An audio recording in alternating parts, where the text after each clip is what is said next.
Selamat datang kembali semuanya.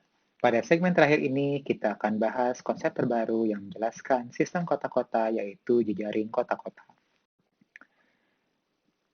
Konsep jejaring kota-kota muncul sebagai kritik terhadap Central Place Theory yang memandang kota berdiri sendiri yang tidak berinteraksi satu sama lain. Central Place Theory juga dipandang sebagai model yang statis, tidak mengakomodasi bahwa biaya transport semakin turun dari waktu ke waktu. Central Place Theory juga memandang kota hanya sebagai pusat distribusi atau pelayanan, bukan sebagai titik produksi dengan skala ekonomi berperan besar.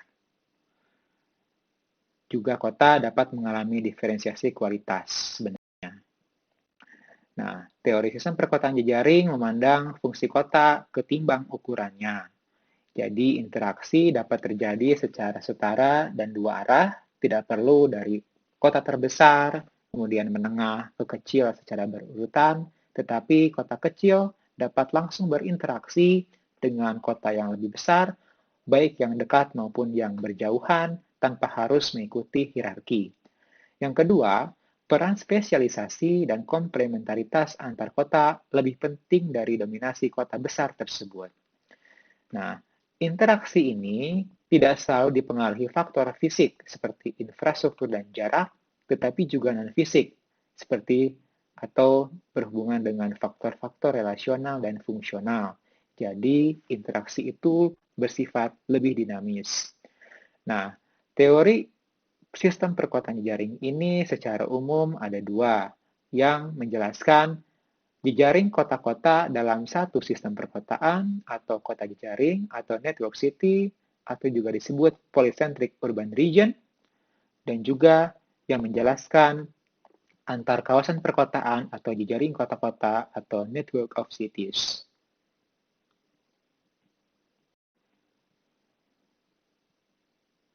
Kita akan bahas satu persatu. Kota jejaring atau network city atau polycentric urban region merupakan sekelompok kota yang biasanya tidak ada yang dominan yang saling berdekatan secara geografis dan saling ketergantungan satu sama lain serta membentuk suatu entitas ekonomi yang mampu bersaing secara global. Karena tidak ada kota yang dominan, maka tidak terjadi eksternalitas negatif seperti kemacetan atau polusi. Ini kita temukan kebanyakan di negara-negara di Eropa Barat dan negara-negara maju seperti Jepang juga. Ini adalah kriteria polycentric urban region yang intinya adalah sekelompok kota dipisahkan oleh lahan terbuka dengan jarak tertentu, tidak begitu terlalu jauh, tidak ada satu kota yang mendominasi secara jumlah penduduk maupun kegiatan, dan terdapat interaksi antar kota yang relatif lebih intensif dibandingkan di wilayah lain di negara tersebut.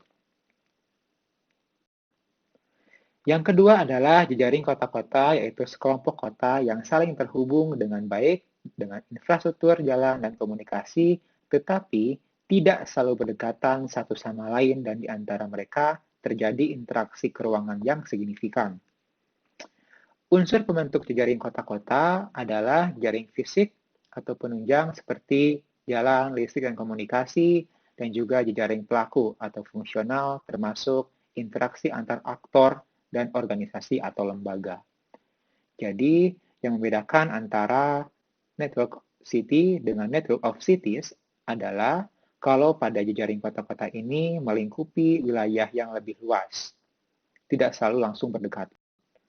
Nah, jika kita lihat di sini, contoh-contohnya memang jejaring kota-kota ini mencakup wilayah yang lebih luas, bisa jadi sebenarnya lebih dari satu metropolitan. Jadi bisa jadi merupakan gabungan dari beberapa metropolitan. Demikian secara singkat bisa kita bahas konsep jejaring kota-kota ini. Terima kasih.